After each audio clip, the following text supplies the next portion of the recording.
Hey friends, it's Bree here. Welcome back to the farm. Today we are talking about weed control because it is spring, and if your garden is anything like mine, there are weeds everywhere. So today we're going to talk about it, what they are, what they mean, if anything, and how to manage them in a hopefully regenerative way, and when the regenerative way won't work.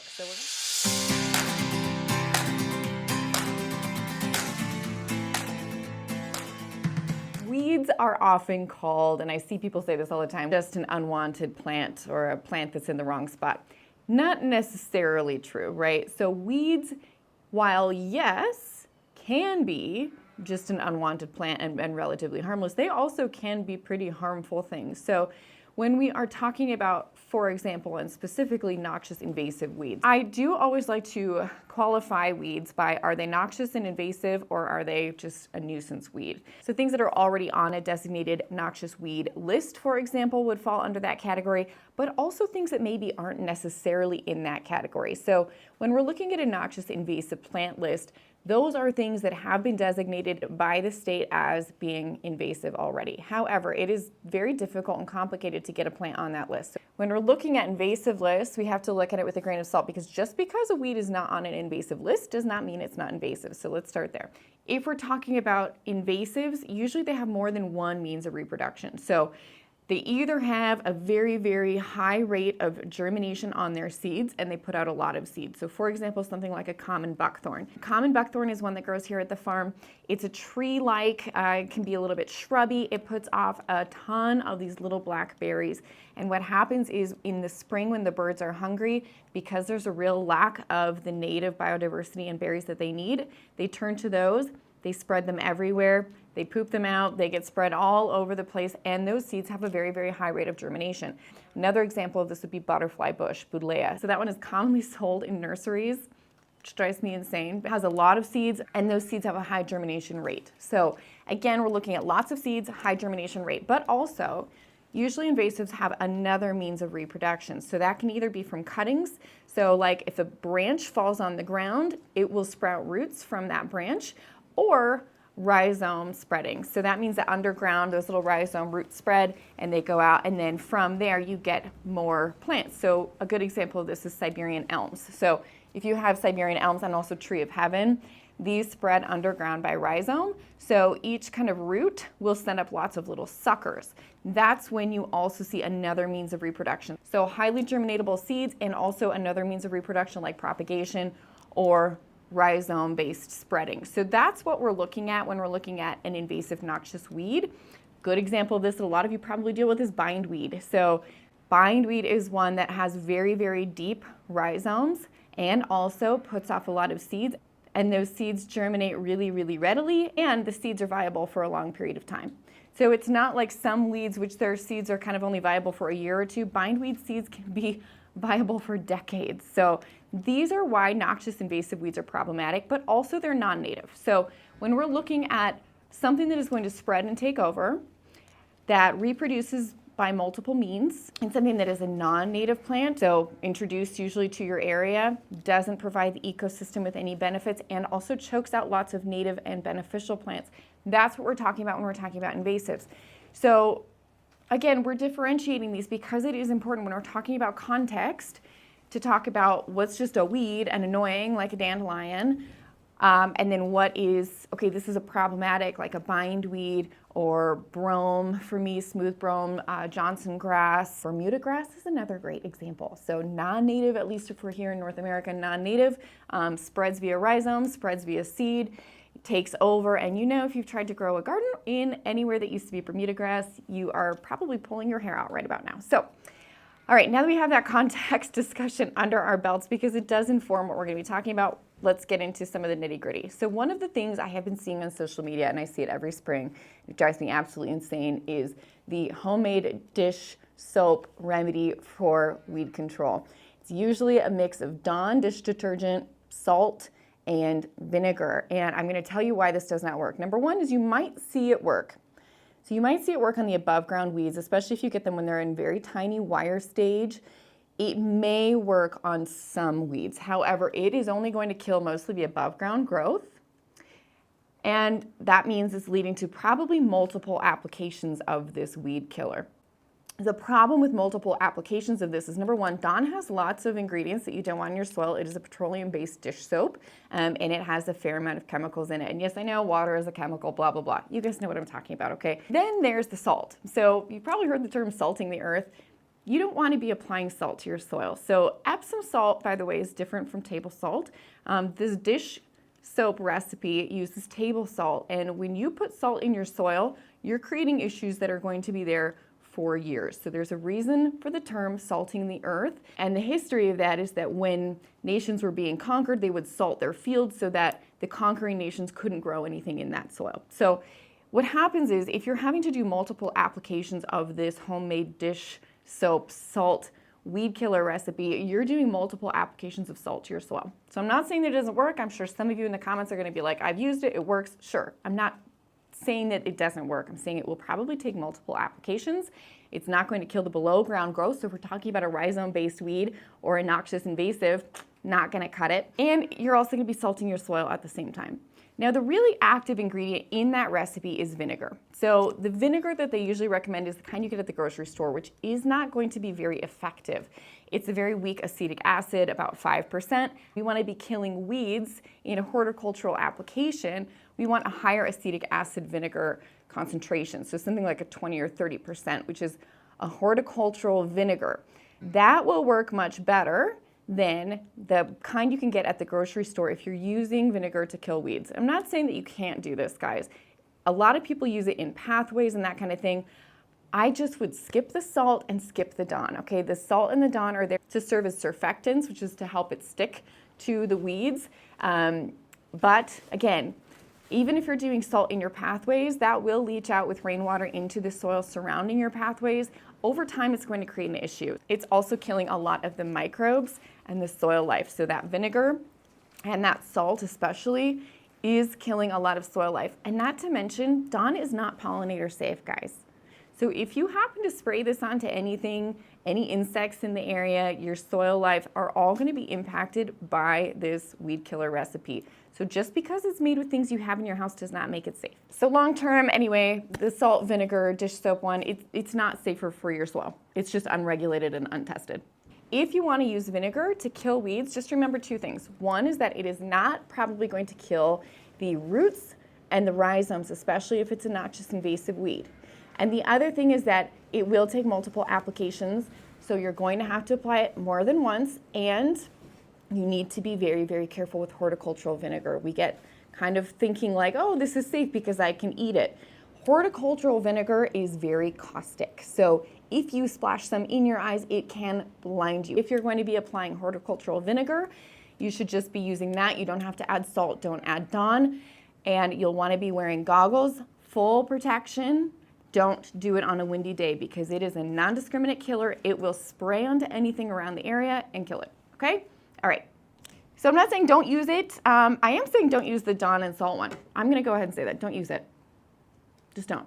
If you wanna use vinegar to kill your weeds and they're above ground weeds and they're in your pathways and it's something like dandelions and they're little, fine, go for it. Full PPE, guys. I'm not joking, okay? Put all the stuff on. So for small scale weed control, and honestly, most of what we do here at the farm is just manual. So I know you don't wanna hear that, but things like pulling, digging, it's best to do this after a good heavy rain when your soil is a little bit wetter, especially if you have heavy clay soil like mine. That's very hard to pull weeds from, especially when it's dry. Getting it wet first can help. Also using a broad fork to loosen the soil and to get down into the roots, that will make it easier to pull up weeds as well. So often we'll broad fork a row before we plant into it because it loosens up those weeds. We can just pop them right out after we do a broad fork without having to till. And I'll link my broad fork video below so you can see what I mean by broad forking and how to do it properly. You can also use tools like hoes. So I really enjoy using a hoe, especially in my pathways, because we have specifically used a small gravel. The best thing to do in pathways is to either use a very thick layer of mulch, something like a wood chip that's going to take a long time to break down, so especially when we're talking about pathways or around perennials, something like wood chips is a great thing to use. And a nice thick layer, don't go skimpy with it. Do a nice thick layer because then you'll also only have to do it once every couple years, not every year. But do a nice thick layer in the pathways or around those perennials, and then even weeds that do happen to start growing in there will be easier to pull out. if you are doing gravel or rock, thicker is better. So starting with a nice base of sand and then building up the layers so that you have a nice thick layer. If you just have a very thin layer of rock on your pathways, that's when you're going to start getting into weed issues. So there's also one particular thing that I like to use for pathways here at the farm, which is decomposed granite. Also sometimes called breeze. I think some places call it breeze, but we just call it decomposed granite. And I like it because it's easy to hoe by hand. So I don't have to get down on my hands and knees to weed it. I just run a little hoe over it, and that loosens up all those weeds. That's harder to do in larger rock pathways. So the smaller the rock, the easier it's gonna be to weed. And then the thicker the layer as well. Other people will recommend using boiling water. Boiling water, yes, can work again, in pathways between rocks and that kind of thing. The problem is it's kind of hard to implement on a big scale, right? So you could boil a huge pot of water and then kind of use it throughout, but on a scale like mine where we have a lot of pathways, that would take a very long time. Boiling water doesn't really work also on anything below the ground. So when we're talking about the context of those noxious rhizome weeds, boiling water is not going to work, but for something innocuous like dandelions and even certain grasses, that will work. You could try it. If you have a small scale and you just have a few parts, a few little spots that have bad weeds, go ahead and try the boiling water. Yes, it will impact the soil life as well because, of course, boiling water is not good for most life forms that are not used to that high of temperatures, but it will regenerate fairly quickly. It's not going to have residual effects on your soil like salt. We talked a little bit about context and invasive weeds, and so we're going to delve into that a little bit more. We've talked about kind of how I deal with the more innocuous weeds, the weeds like dandelions, mallow is another one that's very deep-rooted, but I can manually remove all of these. Contrast that with invasive weeds. So I'm talking things like Japanese knotweed, tree of heaven, Siberian elm, common buckthorn, Canadian thistle, teasel, bindweed. The list goes on. Hoary cress is another one that we have that's, ugh. These ones are trickier to get because pulling them often is just going to make it worse. If you pull bindweed, for example, it acts like a pinch. So we talked about this in our snapdragon video, right, where you pinch them and then they put off multiple branches. Same thing happens when you're weeding, especially if you're weeding bindweed and you pull it off. Boop, you've just pinched it, and now it's going to put off 5 little sprouts where that one sprout was. So pulling bindweed can just make it worse. If you have bindweed, I'm preaching to the choir. Our normal things like deep mulches does not work with bindweed. The most effective thing that I've found with bindweed specifically has been to crowd it out with native grasses. So that can work for certain weeds. So we've done a very, very thick sowing of native grass seed. And things like little blue stem, big blue stem, switchgrass, those things seem to form deep enough roots that they've been able to outcompete the bindweed. But they haven't been able to outcompete the other invasive that we have, which is smooth brome grass. And it is nigh impossible to get rid of. So when we're talking about invasives, that's one that we cannot outcompete. It keeps coming back. And this is why I'm going to tell you what I'm about to tell you. And you might be shocked that I'm going to tell you this. And I did not believe in this until I started doing ecological restoration volunteer work. So I started volunteering and doing work down in riparian areas, so around the rivers, a lot of volunteer cleanup work, and then I started volunteering with the ecological restoration. And I was shocked when I learned that they were managing invasives with herbicide, because in my head, herbicide has a horribly negative connotation, and there's a reason for that. The reason for that is because in agriculture, it is way overused. As a pre-emergent, during the growing season, as a burn down, and it also leads to things like herbicide-resistant weeds. The first couple years, I was vehemently anti-herbicide. No, I'm never gonna use it. It's so bad, blah, blah, blah. We kept digging out, we kept cutting down, we kept removing, and guess what? Everything kept coming back, and not just coming back with a vengeance. Everything was coming back again and again and again and stronger, especially things like the honeysuckle and the elms. We would cut them, bam, resprout, but 10 times bigger. This is when I started doing the ecological restoration work, talking to people like Dr. Doug Tallamy, who's written some amazing books, by the way, I highly recommend them, and learned that there are times when herbicide is needed, but you can do it in a way that is going to be better than just spraying it all over the place. When do I recommend the use of herbicide? I think of it like a chemotherapy treatment, right, for an aggressive form of cancer. I look at invasive noxious weeds as a cancer, because they are. And for example, if you look at our meadow area that we planted several years ago, for the first couple of years, this meadow was doing pretty well.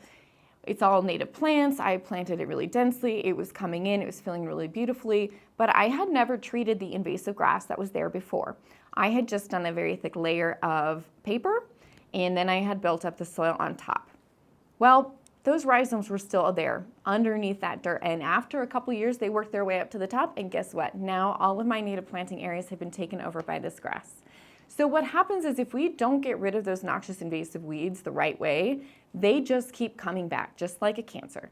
They keep coming back, they keep taking out everything else, and nothing native or beneficial can thrive in that area until those invasives are gone.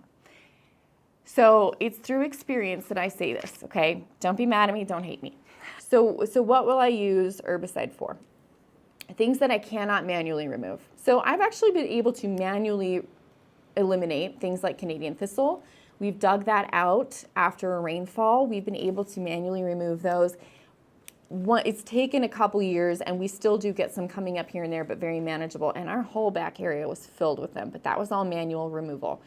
So that one we've been able to get rid of manually. It will be different for every region. Some of you in the south might be dealing with things like kudzu or porcelain vine, teasel. Sometimes it takes a treatment, a one-time treatment of something, so that we can regenerate that area. With noxious invasive plants, if we do not get rid of them, they will continue to come back. You cannot plant anything beneficial. You cannot regenerate your ecosystem if you are constantly battling that invasive. I'm sticking to it. Again, I'm not talking about just regular weeds here, guys. I'm not talking about like, oh, my grass is full of dandelions, therefore I have to treat it. No. We're talking noxious, invasive.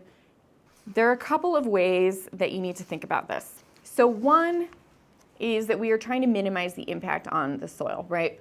So while actually research shows that a lot of these have very little impact on soil, in fact, fungicide is much worse on soil life than, say, herbicides. However, that doesn't mean that I want them all over my soil. You guys know how I am about my soil. I don't want a bunch of stuff on there. Therefore, I use a cut and brush application. Once we cut down either a tree, so if we're talking about honeysuckle, buckthorn, tree of heaven, Siberian elms, as soon as we cut that, we brush the stump, specifically the cambium, which is around the outside, with herbicide. So I just use a paintbrush, I dip it right into the herbicide, and then I just brush it right onto the cambium. It takes it right down and down into the root, and it will kill it from the root without having to contaminate your soil. You cannot wait if you're going to do that. You have to cut and immediately treat. So we have also been experimenting with doing this on our bindweed. So what we'll do is we'll take a pair of scissors, cut the bindweed, take our little paintbrush, we brush the application of herbicide right onto the cut ends, and we wait. That has been slightly less effective with the bindweed than, for example, paintbrushing it onto the leaves. So the best thing that we found to do is to take a little paintbrush, brush it onto the leaves of the bindweed, and then after a couple days, usually it's taken that down and into the roots, and it has died off. So again, we're treating the plant and killing the plant down to the root instead of spraying stuff all over the soil. It's really the only way that I feel comfortable using herbicide. Now with grasses, it gets a little bit trickier. So one thing that I've heard is done on an ecological restoration scale is they will take a sponge, and obviously wearing gloves, they'll dip a sponge into herbicide, and then they'll use that sponge and run it up the blades of grass for the grass that they want to kill. That way they're not spraying the ground, they're not spraying willy-nilly all over the place, they're just really targeted application on that grass. Honestly, I don't know, I'm kind of at a point right now where with the grass that I've been dealing with, I'm not sure what I'm gonna do because it's everywhere. It's all around me, all of my neighbors have this grass, so as much as I have tried for 6 years to get rid of it, it is so wildly frustrating to be dealing with it coming back every year. So I sympathize with you guys if you're dealing with the same thing. The only suggestion I can give is if you can, dig around the perimeter of your property and bury some weed barrier. I'm not talking about the plastic weed barrier, I'm talking about a metal sheet that goes, about a foot down into the soil. Our property is just so big, I can't even fathom doing it, but maybe I will at some point. because this grass is about to kill me. It's coming up everywhere. It's coming back up through our peony beds. It's coming up through our meadows. And again, I never treated that. I did not treat that area with herbicide. And in hindsight, I should have just killed that grass once with herbicide and been done with it, instead of planting on top of it, which now has led me to a mess and a lot of wasted investment, because all of the plant costs that I have in there, the investment in that area, it's going to be, by this end of this year, it's probably going to be totally overrun by this grass. So I say this because I love you and because I want to tell you the truth. And as much as I would love to be like, oh, here's this great natural fix, solution for bindweed, it does not exist. The last thing I'm going to say about using herbicide is if you do choose to use it, please make sure you're doing it at the correct time of year, because certain weeds are taking down energy into their roots at certain times of year. Bindweed, for example, if you're going to treat it, it's best to actually do it in the fall, because in the fall, like October-ish, is when they're taking down energy and into the roots. So that's when it's best, if you are going to do like a brush-on treatment, that you do it in the fall, because that's when it's taking energy down. If you can kill it down to the root at that time, it's going to be more effective than doing it in the spring. So contact your state extension if you're not sure, because they usually have good recommendations on timing and exactly what to use. So I'm not going to tell you, okay, you need to use this herbicide, because actually it does depend on the plant. If you're going to use them, please be careful. Use PPE, use gloves, use eye goggles, full body, clothing, cover everything. And then immediately once you're done, go inside and shower off. Even if you're doing cut and brush, just do it, okay? And then the other thing I'm going to say is be careful. Make sure you're using the right one, and make sure you're doing it at the right timing. And if you're not sure, contact your state extension or hire this out. You don't have to do it yourself. There are licensed applicators who will apply these herbicides for you if you're concerned. I am not advocating for herbicide, and at our home farm, we're not doing it either. But there is a place for herbicide in ecological restoration, and I will stand by that. And if you want to unsubscribe from me right now, that's fine. But it is the truth, and I say that from experience. So experience in working with ecological restoration and here at the farm. Okay, what about solarizing? Solarizing is another good option. So solarizing, the only reason I really don't like it is because of the microplastic breakdown, obviously. So if we're looking at, like, we're weighing, okay, solarizing and applying a layer of plastic to our soil over a long period of, say, 12 weeks versus a one-time application of an herbicide, I don't know. Which one is worse? The herbicide probably has a shorter half-life than microplastics. So, but there can be microplastics in herbicides too, because of the container that they come in. So it's kind of a wash to me. In that case, I would say go with the context. So solarizing is going to be good for things that don't have a rhizome. So that means it won't work for bindweed. Solarizing will not work for most noxious invasives, but it will work for things like grass. If you want to turn your lawn into a garden, solarizing can work for that. And you're just going to be applying either a clear or a black plastic tarp. Weigh it down around the sides. Make sure you wet the soil first, and then you'll leave it for 8 to 10 weeks, depending on the heat. And then you'll remove it. Everything will be dead underneath. Yes, I'm not saying that solarizing does not work. I'm saying it's not always my number one way of choice of dealing with weeds, because that also you need to do a large space. That's not always contextually the way that I kill weeds, but I'm not saying it's not an option. If you want to give it a try, see if it works, go for it. There are some other options. So when we're talking about biological controls for weeds, there are things like bindweed mites, kind of gaining a little bit of popularity around bindweed. The downside is that the bindweed mites, which are a little bug that will eat the bindweed, they can't be in an area that's being irrigated. So it has to be a dry land pasture area. So it can't be in your lawn, it can't be in your garden where it's being watered, because your bindweed is going to outgrow it, and the mites can't survive if it's too wet. They need a dry area to survive. So the bindweed mites are something that we've tried. For us personally, it was not effective, but I know that there are a few people who've had some success with it. It's something to try. Certainly, if you have the time and you're willing to give it a shot, go for it. I'm not telling you not to try biological controls. They can be helpful. I just do worry sometimes with also introducing things into the environment that are maybe not necessarily naturally occurring. So like a mite or a bindweed bug, we've seen this happen before, like with Asian beetles, where we start introducing something to eat the aphids, and then all of a sudden we're overrun by Asian beetles. So I do have concerns as well about biological controls. So here's the takeaway. Not all weeds are bad, right? And I know that a lot of people say, well, weeds tell you something. Yes and no. Sometimes weeds are just present because there's a lot of weed seeds in the area. You know, burdock is supposedly a sign of acidic soil, and I have alkaline soil, and they're my number one nemesis in the garden. Dandelions, for example, with their taproot are supposed to indicate compacted soil. Well, I have dandelions growing in very compacted soil, and I have dandelions growing in my very loose garden bed. So we have them everywhere. It's just because there's a lot of dandelions in this area. So it's a yes and no. Can weeds tell us something? Kind of.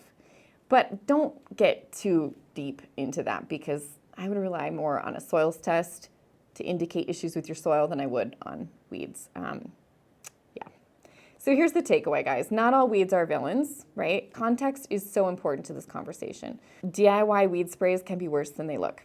So just because someone put it on Facebook and because it's made of ingredients from your kitchen does not make it safe for your soil. Physical methods can be great in the right context. And if invasive species are included in this, targeted, specific herbicide application might be your best tool. Remember, guys, sustainable gardening is about balance. It's not about perfection. It's about context. So if you cannot grow something beneficial to your ecosystem because your area is being overrun with invasive weeds like bindweed, what good is it?